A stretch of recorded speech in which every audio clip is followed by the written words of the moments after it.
жогорку кеңешке депутат болуп шайланып калсам, ачык айтып коеюн, агайын туугандар, бир туугандар, долинкалыктар. Мен кнопка баскан депутат болбойм. Мен сиздердин талабын талашкан. Сиздердин маселени чечкен.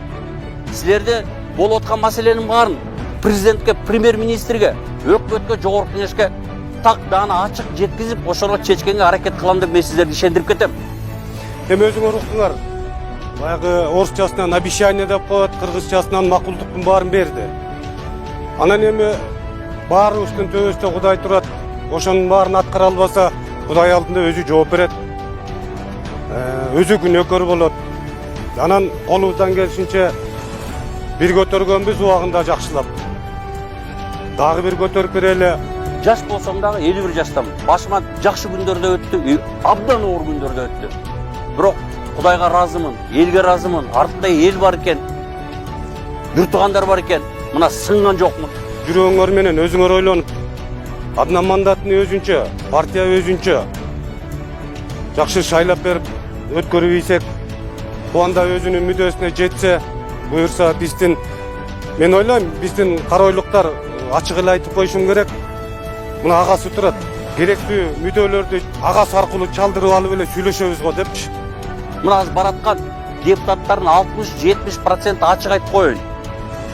Мурун мамлекеттик кызмат иштеп, коррупциялык жол менен тендерлерди утуп, элдин ырыскысы, мамлекеттин байлыгын урдагандар көбү бартат, мен ачык айтып коеюн.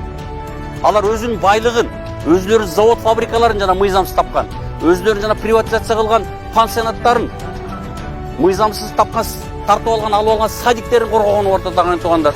Кыргызда жакшы сөз бар. Эл менен болсоң бийиксиң, элден чыксаң кийиксиң деп. Мына артыңда эл турса, эчтекене тартынбайсың. Чечилбеген маселе жок. Бүт маселени чечсе болот. Бирок аны ким чечет? Аны таза депутат, таза адам чечет. Кээ бир депутаттар эптеп эле байкуш значок тагынып алып барып туруп, отура берсем болду, күнүм өтсө болду, за границага уча берсем болду деп бартат. А мен сиздердин маселени чечейин деп бартам. Жарышка чыккандан кийин ошо атың байгелүү болсун. Ден соолукта болуп, ушу эл журттун көйгөйүн чечип дайыма. Жакшылыктарда ушу элиң менен чогуу аман эсен болуп, көбүрөөк көлдө шайлап алсак, булар көбүрөөк келип турат бат-баттан. Ошо ден соолукта болсун. Кубанычбек, кадырлуу туугандошторбу? Рахмат барыңыздарга.